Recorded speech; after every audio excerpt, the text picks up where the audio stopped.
Welcome to part 2 of the Medewi campaign fortified at Impera. In part 1 we met Arrakkamani, a faction leader who led our armies to a surprisingly easy victory over Axum to our east when they abandoned their territory upon seeing our advance. They did come back to try and take back their lands, but that failed after a pretty easy battle inside their settlement. And then pretty much the same thing happened when we moved north against the Ptolemaic because the Ptolemaic Empire had come and killed most of their men. So a nice easy start, but now we're going to get into the real meat of things. It's time to start thinking about war with the Ptolemaic Empire.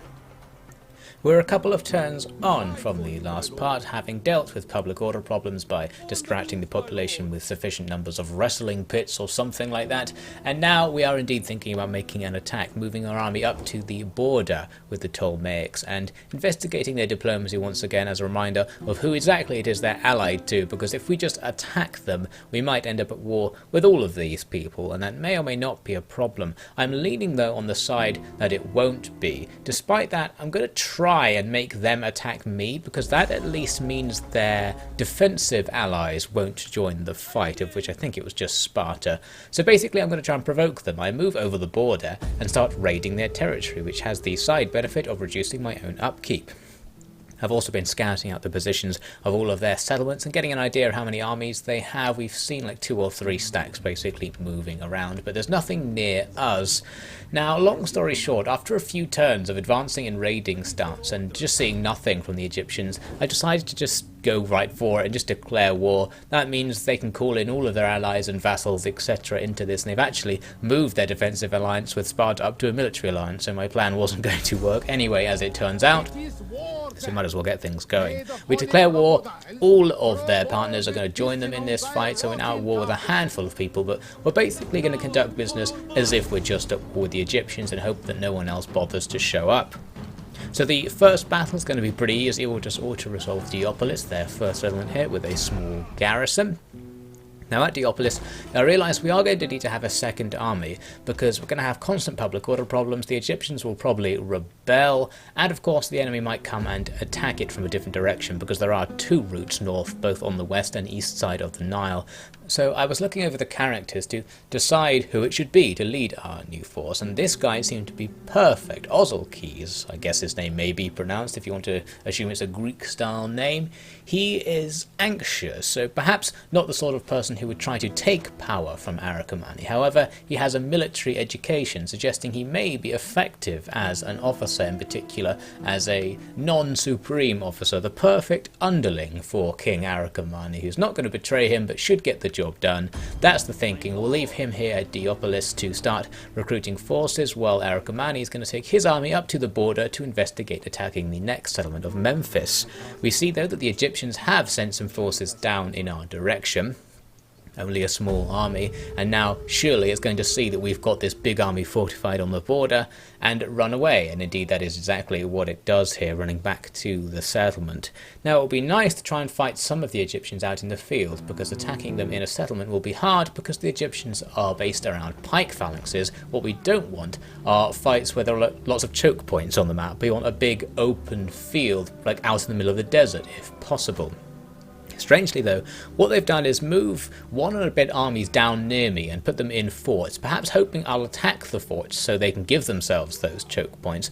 And I'm just looking over the composition and noting it is indeed full of Greek-style units, as you might expect from a Hellenic faction, lots of pikemen and peltasts, but they have made a pretty big mistake. The smaller force isn't near enough to the bigger force that it will be in reinforcement range, meaning we can attack it on its own, probably make it run away, and then move straight to Memphis without facing their main force. So thinking this might be possible, I'm switching my focus now back to Ozalkes, because what we need to do is establish a defense against the larger army, because while we may rush Memphis, they may also rush us, and there happens to be a river crossing right here, so that's why I'm hiring all of those mercenary archers, basically getting an army together that will be effective in defending a river crossing if we can get a battle to happen there. So with that set up and more men on the way, Arrakkamani continues on.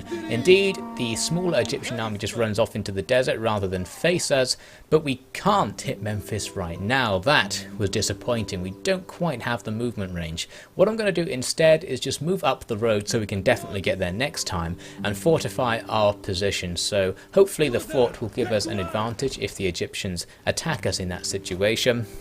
I'm also just looking around the coast up here and noting the Egyptians don't have much defending their coastal settlements, in particular Alexandria, which is our true target, so that is good news. Now we're in the next turn and you can see what's happened. The Egyptian main force is indeed moving down towards Diopolis, so I'm going to be throwing some more mercenaries into Ozilkes' army. It looks like we may have to face them very soon, so I need to get troops quickly basically, because I didn't think our recruitment would go through.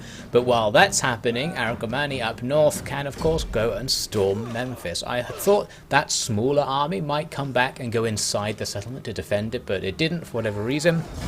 So we get a nice easy auto-resolve.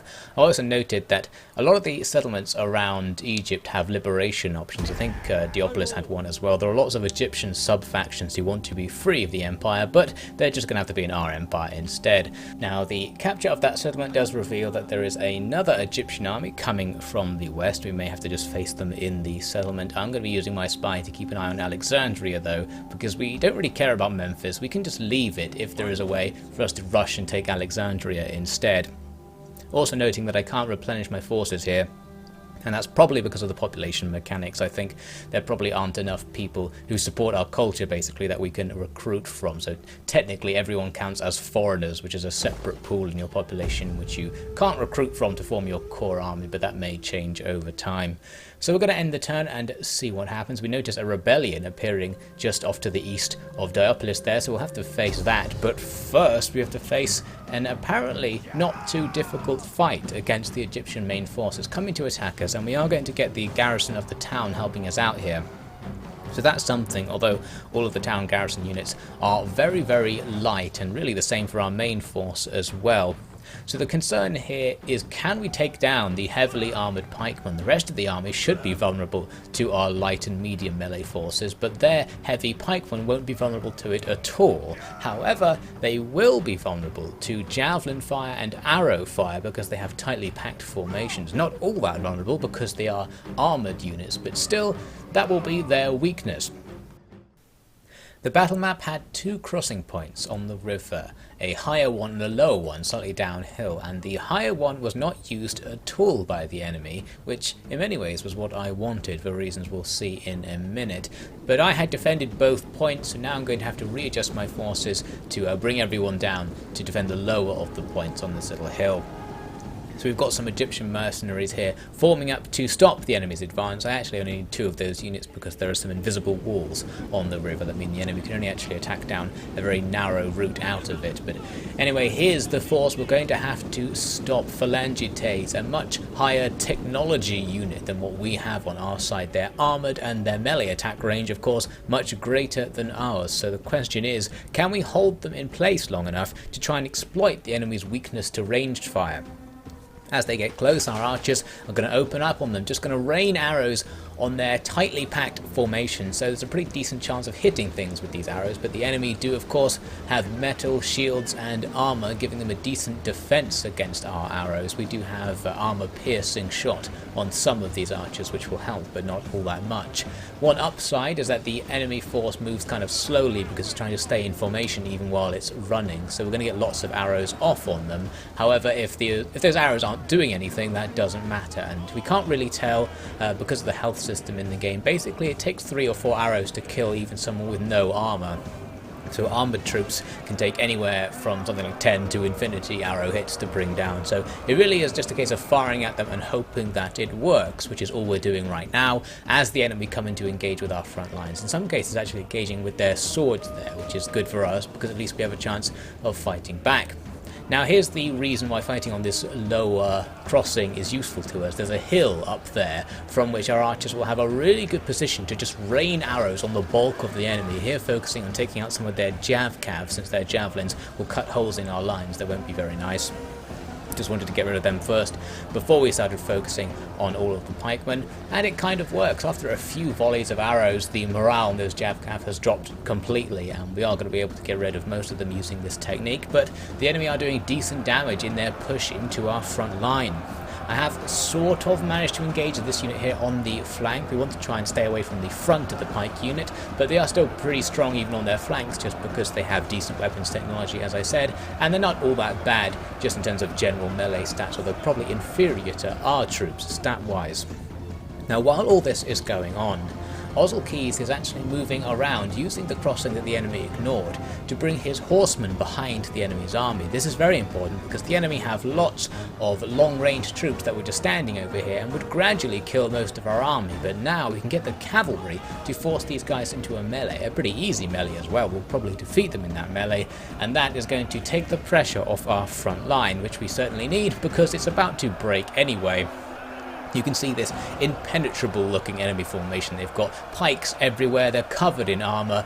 Some of our troops foolish enough to actually try and fight them there from the front. Not going to happen. Really, I need to kind of draw these pikes further onto our side of the river so they split up some more and get some more exposed flanks, and preferably get some rear flanks that we can shoot arrows into so their shields won't protect them very much. Here I'm basically distracting an enemy unit by making it face down the hill so we can shoot them in the back, but our unit, while not really engaging, isn't able to just kind of step backwards and avoid the pikes, so it's very slowly taking losses as the enemy creep their pike phalanx forwards. But the arrow fire is at least hitting the enemy in the back there, although not doing all that much damage. Meanwhile, Ozilkes is just basically going to have to fight on back there. He's engaged in this melee and he can't leave, but I'm sure this is doing no good for his anxiety, but at least he can be safe in the knowledge he's almost certainly going to win the melee against inferior units. But we didn't quite get all of their ranged units. There's a couple here, including these javelin men who got quite a few kills against us, but they also killed lots of their own side. They're throwing uphill into a melee where it's mostly their own troops, so I'm sure they were partially responsible for this sword unit routing from the back of the enemy bulk, sorry. Arrow fire would have been helping as well. At the front, their pikes making almost no progress. You can see I've got my own hoplites as mercenaries here, and they actually have elephant hide shields because of the lack of availability of metal, which is basically the reason behind our armies generally having inferior equipment to those in the north. It's not that we don't have the technology, we just don't have the materials to use it. Now, some good news is that our reinforcement army is now arriving. It's finally got to a position where it can engage all of the tribal troops coming from Diopolis, and that's going to bring lots of archers and lots of skirmishers, which is exactly what we need in this situation. So we continue the rain of arrows and javelins. Meanwhile, Ozilkes kind of fights his way back towards the main army. He hacks his way through a few ranged units and gets others into melee in the river, but the problem is that some of them are coming back from routing, and now they're going to threaten him quite badly, because he might get arrows and javelins rained on him, and that would be very deadly. So I'm continuing to just micro my small units, distracting the pike phalanxes so we can get lots of nice arrow fire into their flanks. Hitting the right flank of a phalanx is very effective because their shield can't defend them. Unfortunately, some of the inferior tribal troops that are basically distracting the pikes and leading them around are going to take big losses in these fights. They may not have even ever encountered such strong warriors, and not realizing that their inferior wooden weapons are going to do literally nothing against their armoured opponents. Some cavalry rushed forwards to try and save Ozilkes, and this was pretty successful. We're going to try and clear out all of these units so he can quickly run back to our lines and avoid the incoming units on the other side of the river. And here on the hill, these hoplites were doing a really good job of just making the enemy pikemen do nothing, because their shield wall was just blocking all of the pikemen's attacks, so the enemy weren't achieving much. Nearby they were having more luck. I was basically sending in these archers just to fight with the phalanx so that it wouldn't move, thus stopping them from coming and attacking the rest of our archers. And nearby that, we've got Galatian troops from Anatolia, Celtic in origin, who were in theory fighting this pike phalanx, although upon closer inspection, neither side seemed willing to engage, which is actually perfect for us because we just want them to stand there. We don't actually care about the fighting, we just wanted the enemy to not move, so that is going to go in our favour. Just generally looking around the battlefield, you can see we are actually winning this now because we've killed all of their support troops. We've managed to take out a couple of units of the pike phalanxes by just microing them with the rest of our army all at once, basically. And now the remaining pike troops are going to try and escape because they're exhausted, they've been under arrow fire the whole time, and the army losses altogether destroys their morale. So that's perfect. Now those Galatian troops finally deciding it is time to engage as they charge forwards to rear attack the escaping pikes, and we are going to want to basically damage these pikes as much as possible. This is a chance to kill them off and not have to fight them again, since we have so much trouble dealing with them normally. Of course, the route isn't even going to be all that easy because many of our troops don't really have weapons that can damage the pikemen. Here you can see a guy just stabbing with some sort of wooden hammer the pikeman, basically not caring at all, not even bothering to flinch as this guy hits him, and he is just going to walk away. So that is a shame. We need more effective weaponry really, but over time we should inflict a decent amount of damage to these units. They are stuck and we can get them to the point where they can barely move and get loads of attacks against them. And of course we do have more professional troops with actual weaponry who'll be able to deal some damage as well. Eventually the battle ends. It's a decisive victory, exactly what we needed here. This means that our rushing strategy has succeeded, whereas their counter-rushing strategy has failed, the exact course of events we wanted. Let's take a look at the result, and it is going to be a good one. The losses on our side, not insignificant, but these forces shouldn't need to be used again, and maybe they can just be disbanded since they are pretty expensive, some of the units anyway. Meanwhile, the enemy side completely wrecked, getting away with just 2 units, their commander somehow surviving with just a few archers at his side now. That was a perfect victory. We'll be very kind and let some of the captives go back to gain our relationship with Egypt and its allies, and probably more so just because Ozil didn't particularly feel like executing captives today. However, their forces do start raiding our territory, plus the rebels that sprung up are raiding our territory as well, and that's causing a food shortage for us, which is actually going to affect both us and the Egyptians. You can see we get this little green mist, which is usually meant to represent a disease, but I think in Divide et Impera it also represents death by lack of food, the disease of malnourishment perhaps.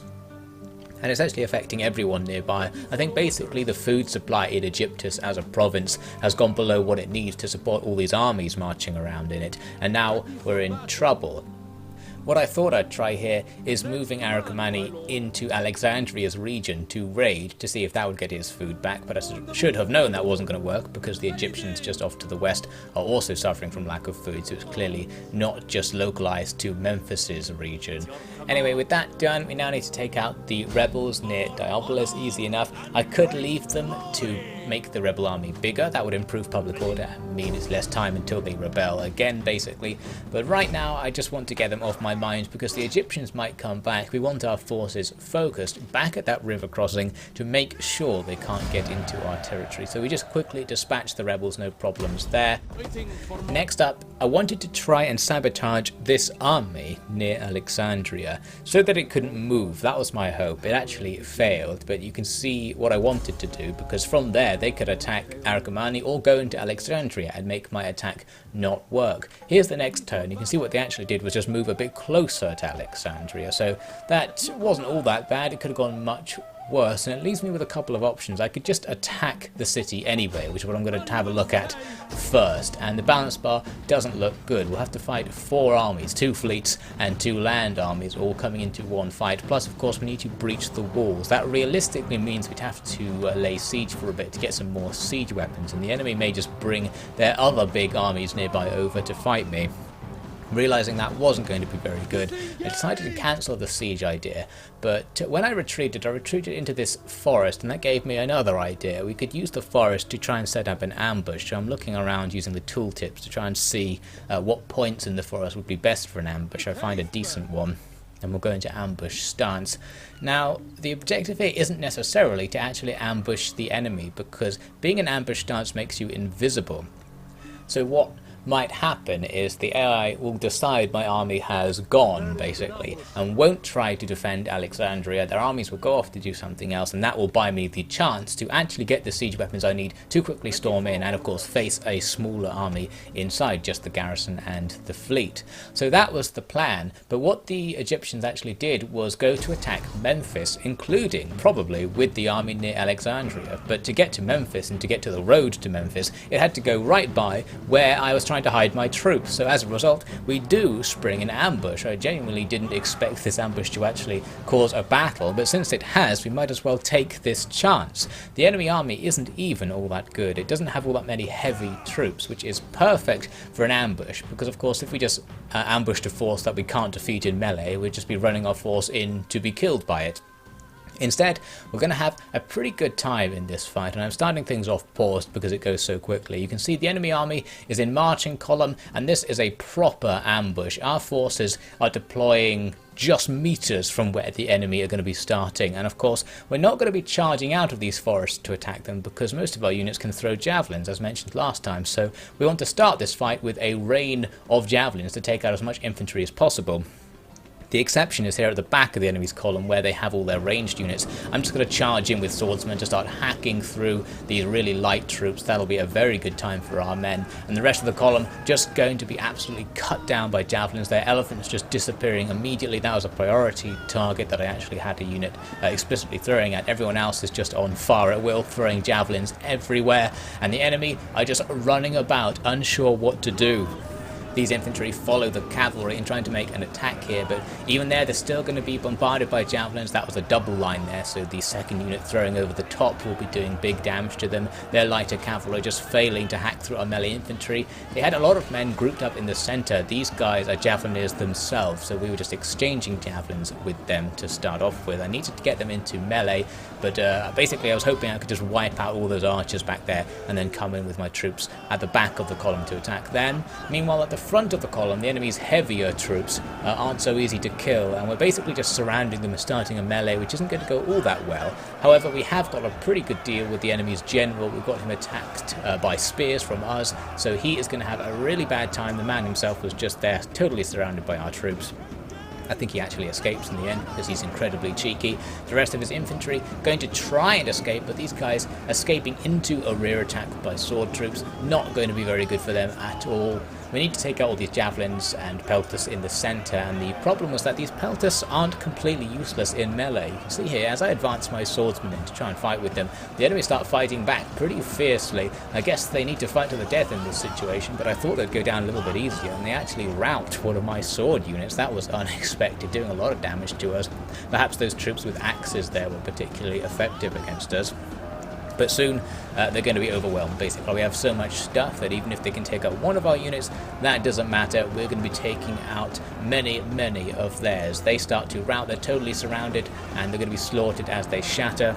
And the same thing basically happens for the heavier troops towards the front. They're going to try and escape, and we'll just kill as many of them as we can to completely annihilate this army and take it out of the picture, swarming over where their army once was just a couple of minutes ago. An extremely rapid battle and a rapid victory that is absolutely perfect for Arrakkamani. This is going to clear his route to attack Alexandria and just take the pressure off in general, because that's one of the main forces of our enemy taken down. And since Ozilkees also did that, they've only got one main army left in the area. We'll take a quick look at the results before we go. As you can imagine, we've just wiped out most of their army. The losses on our side, really minor in comparison. Our army is still good to go, exactly what we need if we want to go and fight another battle at Alexandria, which is the plan. I'm going to execute the captives we took in that fight in a fit of blood rage, perhaps just denying the enemy any potential manpower and of course demoralizing the rest of their armies once they learn of what happened there. They are going to be taking Memphis from us because of course we have nothing there to defend, but perhaps we'll be able to get it back once our business is done. We shall see, of course, in future parts of this series, so I hope you will join me for those. Goodbye for now.